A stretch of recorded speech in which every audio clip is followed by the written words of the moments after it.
அதனால எனக்கு காம உணர்ச்சிகள்லாம் தூண்டப்படுகின்றன. இன்னும் சொல்லப்போனா உங்களுக்கு முன்னால வந்து நிக்கிறதுக்கு கூட கூச்சப்படுறேன், வெட்கப்படுறேன் அப்படின்னு சொன்னாங்க.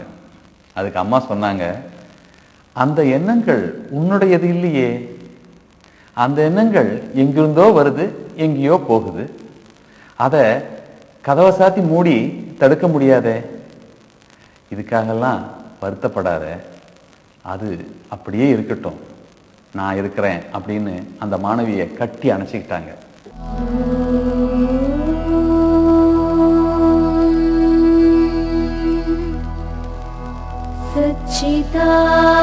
सच्चिदानन्द परब्रह्मा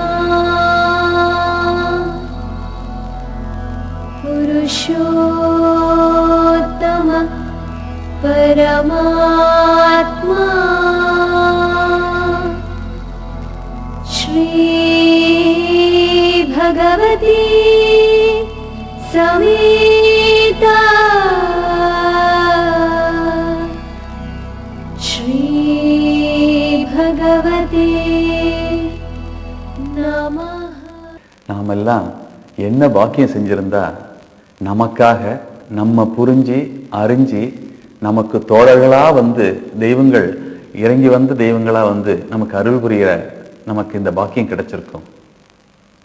இந்த நிலையில நம்மளுடைய நிலையை பத்தி ஸ்ரீ பகவான் என்ன சொல்றாருன்னு கேட்போமா?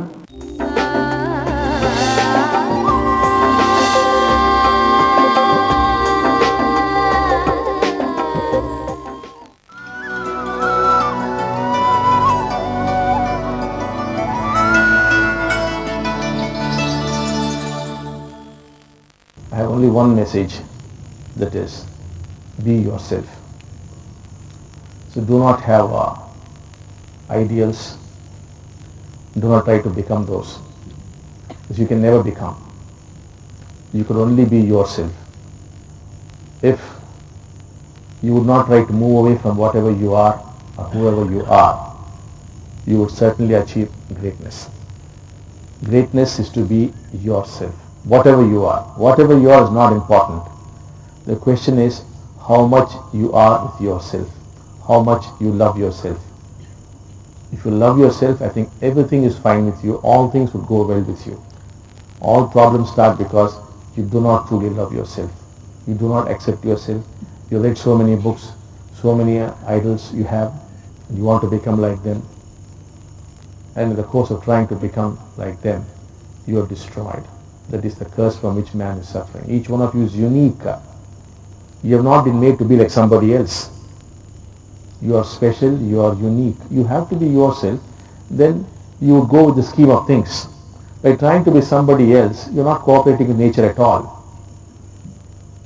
So I want you to give importance to yourself, not arrogance, but to accept that you are being made that way because of a special divine plan. You are destined to be that. Be true to it. It's so wonderful. That's what enlightenment is all about. When you become enlightened, what do you realize? You're not going to discover something. The effort to become enlightened is going to cease. That's when you're enlightened.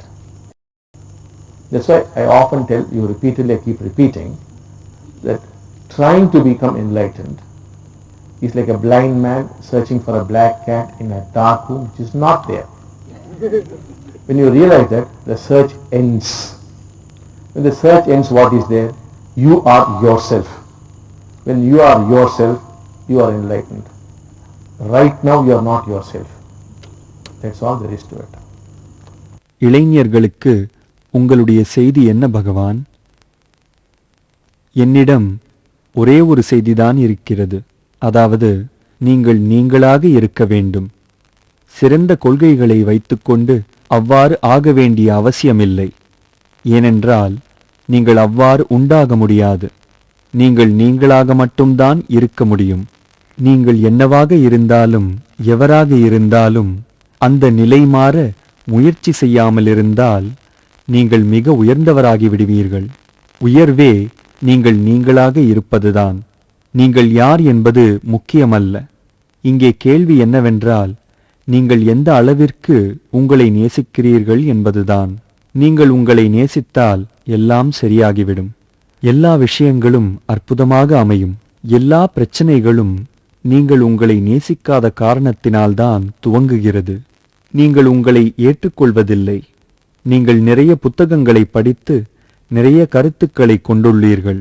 நீங்கள் அவ்வாறு உண்டாக முயற்சி செய்யும் செயல்முறையிலேயே அழிக்கப்பட்டு விடுகிறீர்கள்.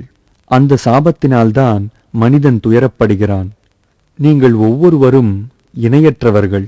நீங்கள் ஒவ்வொருவரும் யாரோ ஒருவராக ஆகுவதற்காக அமைக்கப்படவில்லை. நீங்கள் சிறந்தவர்.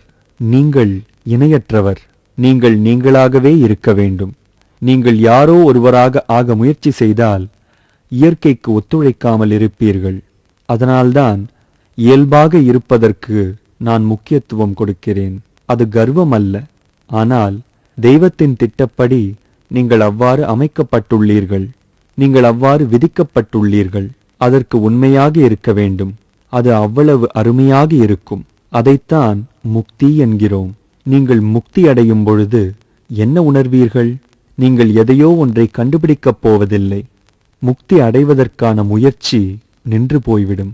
அப்பொழுதுதான் நீங்கள் முக்தராவீர்கள்.